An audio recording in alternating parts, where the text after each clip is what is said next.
بسم اللہ الرحمن الرحیم۔ السلام علیکم ورحمۃ اللہ وبرکاتہ۔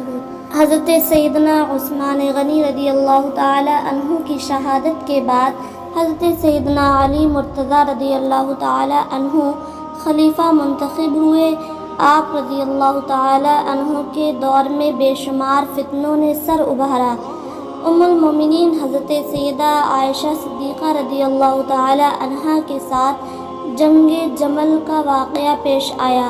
حضرت امیر معاویہ رضی اللہ تعالی عنہ نے حضرت سیدنا عثمان غنی رضی اللہ تعالی عنہ کا قصاص طلب کیا۔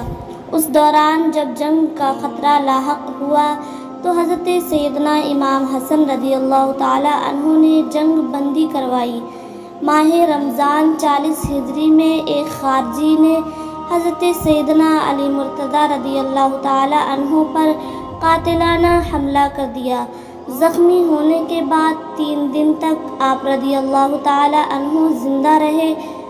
اس دوران آپ رضی اللہ تعالی عنہ سے حضرت سیدنا امام حسن رضی اللہ تعالی عنہ کی جانشینی کے بارے میں پوچھا گیا۔ اس پر آپ رضی اللہ تعالی عنہ نے فرمایا کہ نہ میں حکم دیتا ہوں اور نہ روکتا ہوں۔ تیسرے دن آپ رضی اللہ تعالی عنہ کا وصال ہو گیا۔ آپ رضی اللہ تعالی عنہ کی تجہیز و تکفین سے فراغت کے بعد کوفہ کی جامع مسجد میں حضرت سیدنا امام حسن رضی اللہ تعالی عنہ کی خلافت پر بیعت ہوئی۔ روایات کے مطابق اس وقت 20,000 سے زیادہ لوگوں نے آپ رضی اللہ تعالی عنہ کے ہاتھ پر بیعت کی۔ حضرت امیر معاویہ رضی اللہ تعالی عنہ نے آپ رضی اللہ تعالی عنہ کی خلافت کو تسلیم نہ کیا اور عراق کی طرف فوجی پیش قدمی شروع کر دی۔ اس وقت حضرت سیدنا امام حسن رضی اللہ تعالی عنہ کوفہ میں تھے۔ انہیں عبداللہ بن عامر کی پیش قدمی کی اطلاع ملی تو وہ بھی اہل عراق کو ساتھ لے کر مقابلے کے لیے مدائن کی طرف روانہ ہوئے۔ سوات پہنچ کر آپ رضی اللہ تعالی عنہ نے اپنی فوج میں کمزوری اور جنگ سے پہلو تہی کے آثار دیکھے تو فرمایا، لوگو، میں کسی مسلمان کے خلاف اپنے دل میں کینہ نہیں رکھتا اور تمہارے لیے بھی وہی پسند کرتا ہوں جو اپنے لیے پسند کرتا ہوں۔ تمہارے سامنے ایک رائے پیش کرتا ہوں، امید ہے تم اسے رد نہیں کرو گے۔ جس اتحاد اور یگانیت کو تم ناپسند کرتے ہو وہ اس سے بہتر ہے جو تم پسند کرتے ہو۔ میں دیکھ رہا ہوں کہ تم میں سے اکثر لوگ جنگ سے گریز کرنا چاہتے ہیں۔ میں تم لوگوں کو تمہاری مرضی کے خلاف لڑنے پر مجبور نہیں کرنا چاہتا۔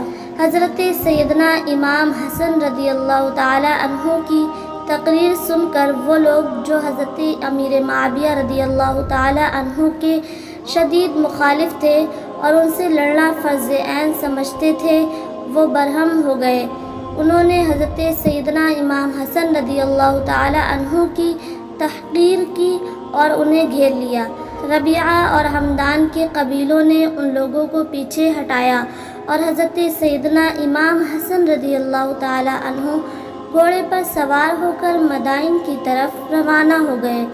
حضرت سیدنا امام حسن رضی اللہ تعالی عنہ حضرت امیر معاویہ رضی اللہ تعالی عنہ کے حق میں خلافت سے دستبردار ہو گئے اور اپنے اہل و عیال کے ہمراہ مدینہ منورہ روانہ ہو گئے۔